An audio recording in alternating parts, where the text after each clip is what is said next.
Hello, I'm Colette and I'm the Director of CommunicationID and CommunicationID. I hope you're all well. I have something to announce to you all. That's why we've created this special one-off BSL Newsround for you. I will be leaving. I'm leaving my roles as directors and moving on.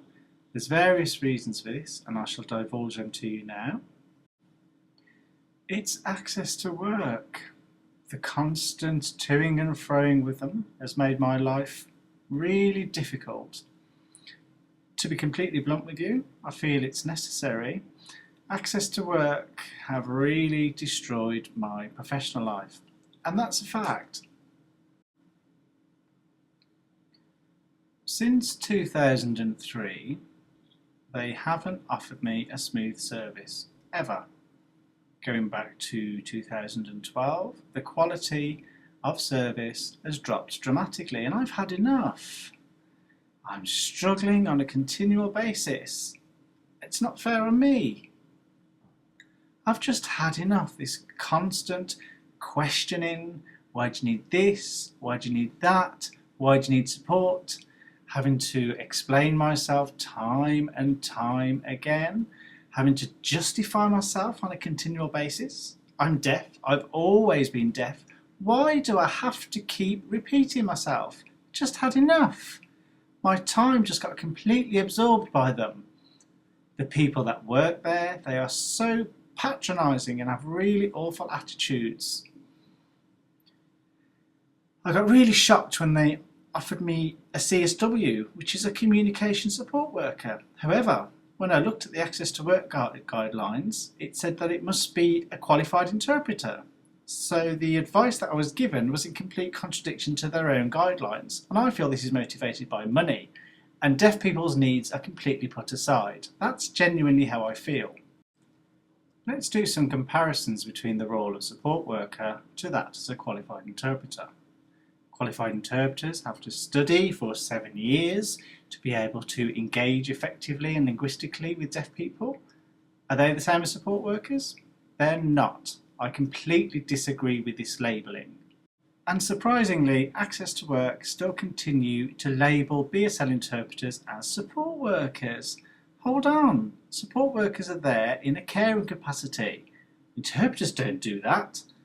It's not their job to care for you. They're here to translate, to linguistically perform for you. Completely different. I am a highly proficient BSL user, therefore I need qualified interpreters that can meet my needs and receptively deal with all my BSL. Yet, here they are, support workers. Previously, I have benefited from 2 BSL interpreters per day, as I was a director of 2 companies and had a huge volume of work and matters to be dealing with.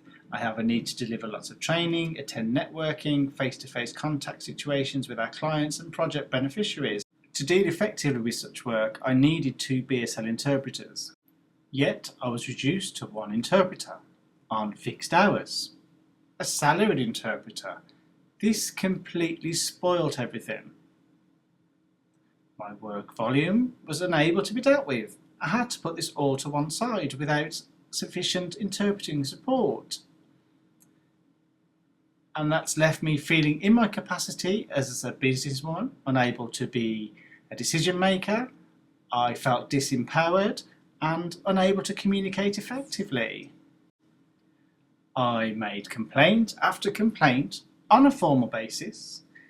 These were sent to Access to Work over all these issues, asking for explanations and justification.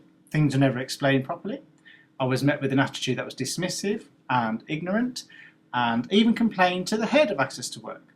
I never ever received a formal apology or sufficient investigations into my complaints. After returning to work from a period of maternity leave, I was suffering with RSI and had to have operations.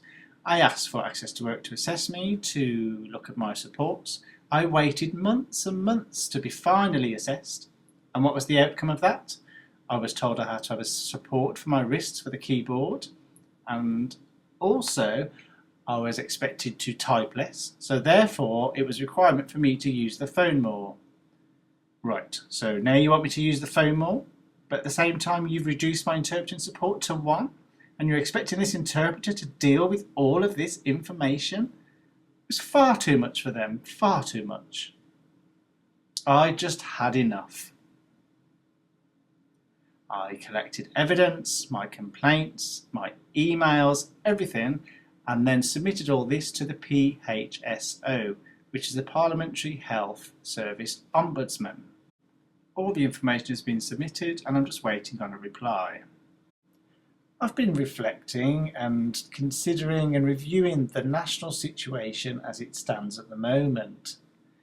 For me, the recruitment of salaried interpreters to support deaf people, sorry, doesn't work. I believe it has too many risks embedded within it. I firmly believe that deaf people have a need for consistent interpreters. That's a need, it's there.